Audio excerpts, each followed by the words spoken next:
si former President Rodrigo Roa Duterte. Yan po guys ang comment ng ating mga mamamayang Pilipino sa paglabas po guys ng Supreme Court decision ukol dito sa isinampang presidential decree ni former President Rodrigo Roa Duterte na revocation sa amnestia ni former Senator Antonio Trillanes. So ngayon nga po guys, syempre madami na ang nabubulgar na issue dito kay former President Duterte. Siguro kaya ata nasabi ng mamamayang Pilipino na kinakarma na siya kasi nga unti-unti na pong nalalaman ng sambayan ng Pilipino yung mga kalukuhang ginawa niya noong panahong siya po ay presidente ng bansang Pilipinas. Una na nga po dito guys, yung madugong drug war campaign. 'Di ba? Na kung saan humigit kumulang 30,000 people ang mga namatay dahil po guys sa kanilang madugo na pakikipaglaban kontra illegal na droga. So pangalawa din dito guys yung West Philippine Sea issue kung saan meron palang commitment, meron palang secret deal, 'di ba? Itong si former President Rodrigo Roa Duterte. Tapos guys, yung mga ginagawa niyang kalokohan, paggamit guys ng kanyang kapangyarihan bilang presidente pa siya at ginagamit niya po yun guys sa kanyang mga kritiko. Kagaya nga po guys ni former Senator and Attorney Leila de Lima na kung saan po guys na ipakulong niya itong si de Lima, but later on, according sa ating justice system, ay wala naman po talagang kasalanan, fabricated stories lang naman daw po pala. Lahat ng ikinaso, yung mga ebidensya nila kay former Senator Leila de Lima.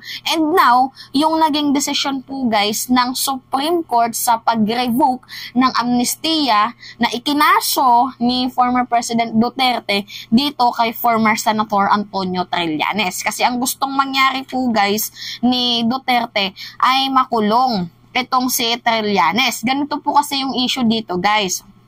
Alam nyo naman ata na nung panahon ni Gloria Macapagal-Arroyo, itong si former Senator Antonio Trillanes ay nag-aklas sa pamamagitan ng military forces, yung mutiny. Kasi nga po guys, hindi na nila makayanan or hindi na talaga kaya ng konsensya ni Trillanes ang ginagawang korupsyon ni former President Gloria Macapagal-Arroyo. So ginamitan po nila guys ng military forces na pasimuno itong si Trillanes. And then later on guys, ang nangyari, nakulong po siya. So, nung nakulong po siya guys, nag-apply siya ng amnestia. So, sa kagandahang palad naman po guys, ang nag-grant po ng amnestia ay si former President Aquino, which is binigyan siya guys ng absolute na amnestia na kung saan ibinabalik po guys lahat ng rights niya, civil and political rights niya, ibinalik sa kanya guys. Kung baga yung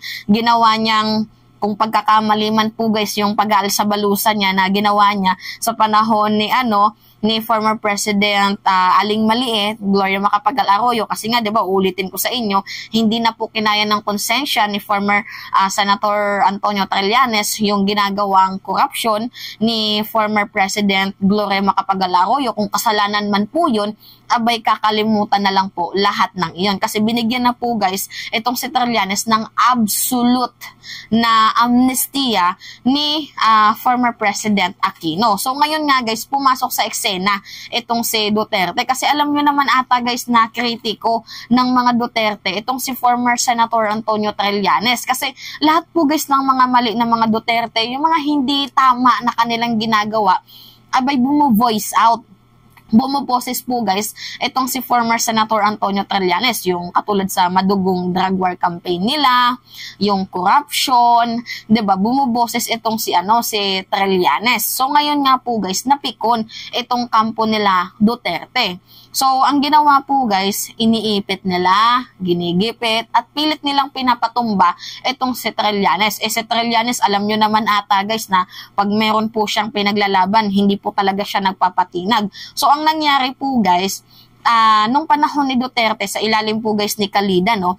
'Di ba alam nyo naman na itong si Trillanes ay nag-apply ng amnestia. Mayroon po siyang sinubmit na form, papers, copies, kung ano pa man, record na nag-submit po siya guys ng application for amnesty dito kay former President Aquino. So ang nangyari po guys, sinabi ni Calida na wala daw po silang nakitang papel or kahit anong record, papers, documents, or kahit ano pa man na maituturing na nagpasa ng application form for amnestia, itong si former Senator Antonio Trillanes. So, bali ang pinalabas nila guys na walang pinasa or nawawala, basta walang papers silang nakita na nagpasa or nag-submit itong si former Senator Antonio Trillanes ng papers submitting for amnesty application. So wala daw po guys. Kasi ang guys, ang papel na po yun guys, napakahalaga po nun. Kasi paano ka na nga naman maigagrant, 'di ba, ng amnestia kung wala kang sinubmit na papel. So ang nangyari kasi guys, I don't know kung tinago ba nila, pero ang sabi ni Calida, wala daw po silang nakitang papel. So ngayon guys, ang ginawa ni Duterte, kasi wala nga daw pong nakitang papel, 'di ba? Nagpasa po guys itong si Duterte ng Presidential Proclamation Decree na nire-revoke po ang amnestia ni Trillanes. So bali ang mangyayari, i-revoke, bali makukulong, balik kulungan ulit itong si Trillanes. Abay itong si Trillanes, nilakad niya naman po, inakyat nila yung kasong to doon sa Supreme Court. So ngayon nga po guys, fast forward, ang nangyari po ay nagdesisyon ng Supreme Court, Supreme Court strikes down Duterte's proclamation revoking Trillanes amnesty. Kasi nga po guys, sabi ng Supreme Court, napaka-unconstitutional daw po ng ginawa ni Duterte. So bali valid daw po ang pag-apply ng amnestia ni Trillanes nung panahon ni Pinoy. Kasi guys, think of it nag-apply si Trillanes ng amnestia panahon ni Pinoy at ginrant naman, binigyan siya ng absolute pardon. So basically, may papers nga itong si Trillanes, tapos nung panahon ni Duterte nawala. Wala daw na isubmit. Yan po guys yung paghahalongkat nila. Wala daw na isubmit. Yan yung manipulation nila. So bale, ako guys nagtataka. Paano mawawala yan kung hindi nyo pinakialaman? Kasi nga guys, 'di ba, presidente itong si Duterte, alam niyo naman na makapangyarihan ang lolo nyo. So ginamit niya nga guys yung kanyang kapangyarihan para patumbahin itong mga kritiko ng kanyang administrasyon. So para nga sa akin, huwag ka na lang pumasok sa politika kung balat sibuyas ka. So ngayon nga po guys na lumabas itong desisyon ng Supreme Court, napatunayan again na kung gaano talaga kasama itong si Digong. 'Di ba? Yung ginawa niya kay Leila de Lima, yung ginawa nila sa West Philippine Sea, yung ginawa nilang corruption. Ang dami po guys ng kalokohan ang ginawa ng administrasyon ni former President Duterte. Talaga nga namang luko-luko itong si Digong. So ngayon yung mga nangyayaring sa kanya, katulad nito, Supreme Court na mismo guys, ang ginawa ng Supreme Court, binasura. So basically, parang sinasabi sa atin na itong si Digong madami talagang ginawang kalokohan.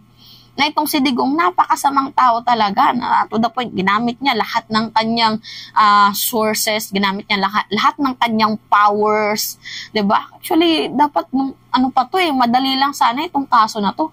Bakit umabot sa sa 6 na taon, 'di ba? 2018, 19, 20, 21, 22.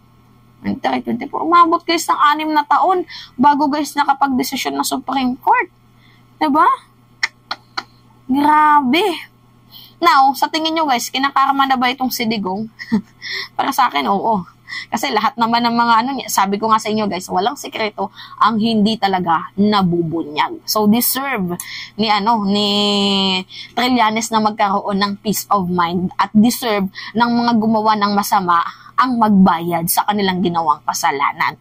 So anyway guys, yun lamang ho, at it's me again, si Mima Alicia nyo, at nagbabalik ulit para sa ating panibagong video.